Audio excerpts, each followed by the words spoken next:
Welcome into Duval Daily, presented by GenJag.com. I'm Jordan DeLugo. Thank you so much for tuning in here on Tuesday, August 27th. It is roster cutdown day, and the Jaguars, as of 12:45 p.m., have cut their roster down to 53 players. The initial 53-man roster is here. We're going to talk about everybody that's waived, released, and look at the 53-man roster right here, right now. Really appreciate y'all being here. If you enjoy the content, please like, subscribe, hit that notification bell. So, Jaguars announced they have made the following roster moves, many of which we've already looked at here. But tight end Sean Bowman waived. Cornerback Christian Braswell waived.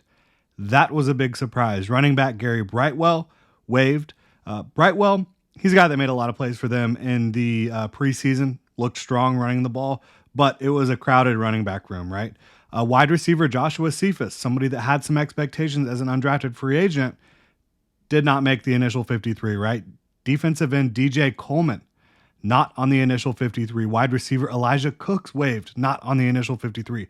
Cornerback Eric Hallett, running back Jalen Jackson, another one that I was a big fan of. And then you look at Eric Hallett, that was a late round pick by the Jaguars in 2023. Offensive lineman Stephen Jones, a rookie this year, undrafted free agent who had a calf injury and got a late start, so not a big surprise there. Quarterback EJ Perry, who the Jaguars just signed, was his third stint in Jacksonville.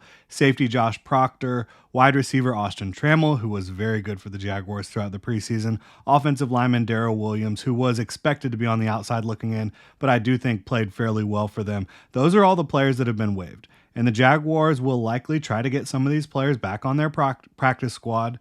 Waived/injured is tight end Patrick Murtaugh, who is the international pathway player that had the pretty devastating ankle injury earlier in camp. Released. These are players that are not subject to waivers. They can immediately sign anywhere. Safety Adrian Amos. Tight end Josiah DeGuara, who had a very good camp in preseason for the Jaguars. Safety Terrell Edmonds. Same thing. Very good camp in preseason for the Jaguars. Cornerback Trey Flowers. Defensive end Joe Gaziano. Offensive lineman Blake Hance. Linebacker Tanner Muse. Cornerback Amani Oruwariye. And offensive lineman Tyler Shatley, who told Hacker a few weeks back that he was going to retire following the 2024 campaign. We'll see what happens there. Released via injury settlement, quarterback CJ Beathard. Placed on injured reserve, designated to return. So these are guys that can come back later in the season. Running back Keelan Robinson. Safety Andrew Wingard. Both of those were expected, talked about on the show here. And then placed on the reserve/suspended list, safety Tashawn Gibson. So certainly some surprises, not a ton of surprises, but I think that Christian Brightwell is a big surprise. I thought DJ Coleman probably was going to make this football team. I thought Elijah Cooks had a chance to make this football team. But in my final 53-man roster prediction, I did have most of these guys not making it. I think all of these guys not making it outside of Christian Braswell. So that's kind of how it goes. And then looking at the 53-man roster, who made the team? At quarterback, Trevor Lawrence, Mac Jones. That was expected. At running back, 3 names. Travis Etienne Jr., Dearness Johnson, Tank Bigsby. Those were the 3 that were expected to be on the football team. And at wide receiver, Gabe Davis, Brian Thomas Jr., Parker Washington, Devin Duvernay, Christian Kirk, Tim Jones. That was what I predicted there. And it stinks for some of the young guys that are talented, but Tim Jones is a very good special teamer, a guy that will do all the dirty work, right place, right time type of guy, not the most talented receiver.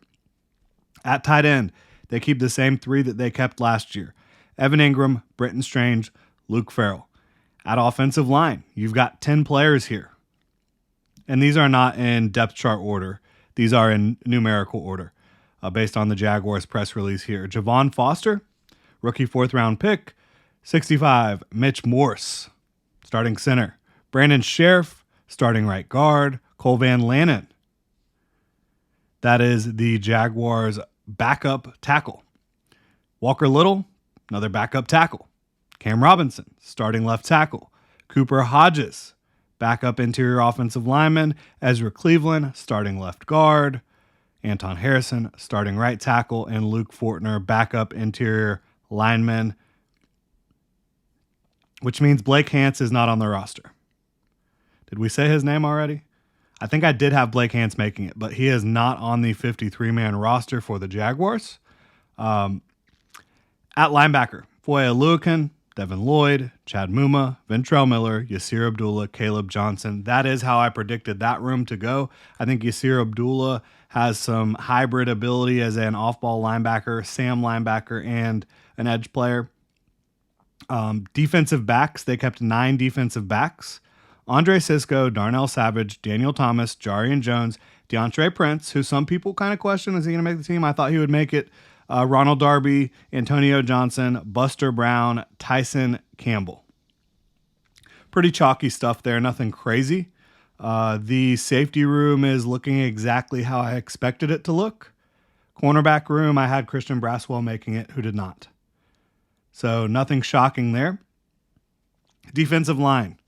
We've got 11 players on the defensive line. Josh Hines Allen, Trayvon Walker, Devon Hamilton, Miles Cole. Good for the rookie. 7th round pick. I thought he played his way onto the team. Asezi Otomewo made the football team. That's a guy that made a lot of impact plays throughout training camp in the preseason. So congrats to him. He played his butt off. Eric Armstead on the initial 53, obviously. Tyler Lacey, good for him as well. Jaguars early day 3 pick last year, who I thought had a good camp and preseason. Mason Smith, obviously, on the team. Roy Robertson Harris, Jordan Jefferson, and Jeremiah Ledbetter. So big defensive line room. I think the Jaguars, they want to be physical up front with this football team. And so the defensive line does not come as a huge surprise. No surprises at specialist, obviously. Logan Cook, Cam Little, Ross Matisic. That's your initial 53. And so there's not a ton of major surprises here. Not a whole lot to comment on there. But overall, I think that, 24 on offense is what I predicted, 26 on defense. It's pretty chalky. There's nothing crazy here outside of Christian Braswell being the biggest surprise and DJ Coleman also being a little bit of a surprise there at edge. And when you look at edge, we've talked about this here, but I want to talk about it again just to reinforce this idea, reinforce this thought. At edge, they currently have Josh Hines Allen, Trayvon Walker, Miles Cole as, full-time edge players. Eric Armstead is also a defensive end for them. He is listed at defensive end for them. They are going to play him at defensive end quite a bit. I think he will also kick inside, but you have other guys that can also play big end for them, like a Roy Robertson Harris, a Tyler Lacey, a Mason Smith. They want to be big on the edge. That is how Trent Baalke likes it, but also how Ryan Nielsen defenses have looked. When you look at the Falcons, you look at the Saints before that, they have really big defensive end players. And so that's what you're looking at here, a bunch of big defensive linemen that can play all across this defensive front and play at a high level. And not much else to say here. Fairly chalky. Back into the offensive line room, there were some questions. Was it going to be Blake Hance to make it? Was Cole Van Lanen going to make it? Luke Fortner obviously was going to make it. Javon Foster obviously was going to make it as backups, draft picks that the Jaguars have made the last 3 years ago for Luke Fortner, this year for Javon Foster. Cooper Hodges, you knew they liked a lot, so expected him to be there. Caleb Johnson back into the linebacker room, very valuable special teams presence. 5 corners. Again, the surprise there is Christian Braswell. Is there another move incoming potentially at corner? We will see. But yeah, let me know what y'all think. Comment section below. Jaguars' initial 53-man roster is here, and we've learned of all these releases, all the players that they have decided to move on from. And I mentioned that I didn't see Blake Hance on the released list, but that is incorrect. I probably said it earlier, but Blake Hance was released. So yeah, Jaguars' initial 53-man roster is here over 3 hours before the deadline. So I do appreciate that. And we're going to hear from Doug Peterson and Trent Baalke around 4:40 p.m. today. I'll be over there at Miller Electric Center. talking to the guys about these roster decisions and how they're going to attack this thing moving forward. A number of these players, they will try to get back on the practice squad. I know that according to the report from, I believe it was Ian Rappaport, who reported the Terrell Edmonds cut first. Yes, it was. They do want Terrell Edmonds back on the practice squad if possible. That's the plan if he doesn't sign elsewhere. So there's going to be a lot of these names sticking around here, if possible, if other teams aren't, trying to pick them up and add them to their active rosters. So it's not the end of the road for all these guys in Jacksonville. It certainly is not.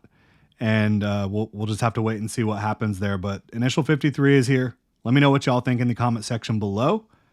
If you appreciate the content, please like, subscribe, hit that notification bell. Y'all have a good one.